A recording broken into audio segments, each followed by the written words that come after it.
Perkenalkan, nama saya Niwen Kendendra Putri, NIM 20016. Di sini saya akan membahas tentang organisasi.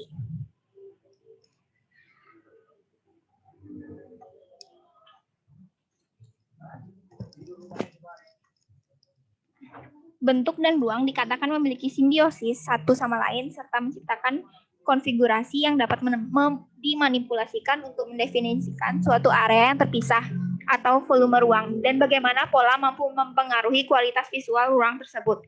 Tetapi ada juga beberapa ruang yang menyendiri. Biasanya bangunan-bangunan ini terdiri dari sejumlah ruang yang terhubung dan memiliki fungsinya masing-masing.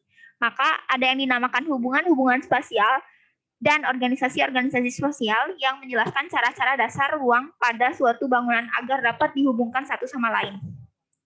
Hubungan-hubungan spasial yang terjadi yaitu dua buah ruang bisa terhubung satu sama lain dengan beberapa cara yang mendasar, yaitu ruang dalam ruang, yang kedua ruang-ruang yang saling mengunci, yang ketiga ruang-ruang yang berdekatan, yang keempat ruang-ruang yang dihubungkan oleh sebuah ruang bersama.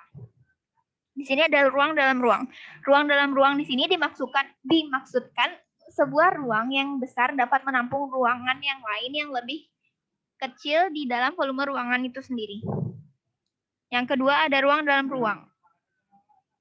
Ruang di sini dimaksudkan sebagai sebuah ruang yang besar dapat menampung ruangan yang lain yang lebih kecil di dalam volume ruang itu sendiri. Yang ketiga ruang-ruang yang saling mengunci. Hubungan sosial yang saling mengunci dihasilkan melalui penumpukan dua buah area spasial serta munculnya zona ruang yang dibagi.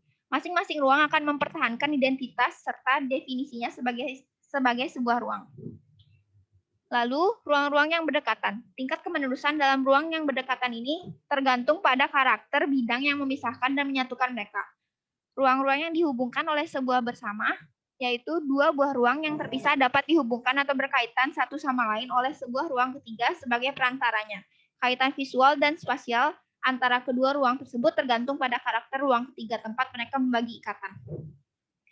Organisasi-organisasi spasial yang pertama yaitu memiliki fungsi-fungsi khusus, yang kedua fleksibel dalam penggunaan, yang ketiga membutuhkan paparan eksterior terhadap cahaya, yang keempat harus terpisah demi menjaga privasi. Yang kelima, harus mudah diakses.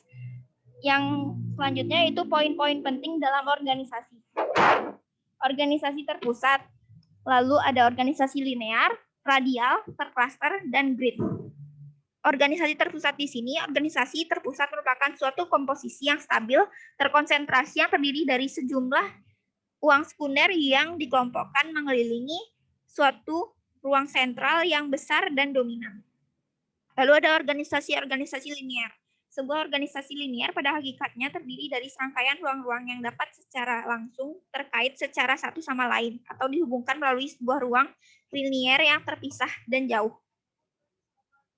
Lalu ada organisasi-organisasi radial. Sebuah organisasi ruang berbentuk radial mengombinasikan elemen-elemen organisasi linear maupun terpusat. Lalu ada organisasi-organisasi terkluster. Sebuah organisasi terkluster bergantung pada kedekatan fisik untuk menghubungkan ruang-ruang satu sama lain. Yang terakhir ada organisasi-organisasi grid. Sebuah organisasi grid terdiri dari bentuk dan ruang yang posisi-posisinya di dalam ruang serta hubungannya satu sama lain diatur oleh sebuah pola atau area grid berbentuk 3 dimensi. Sekian presentasi dari saya ucapkan terima kasih.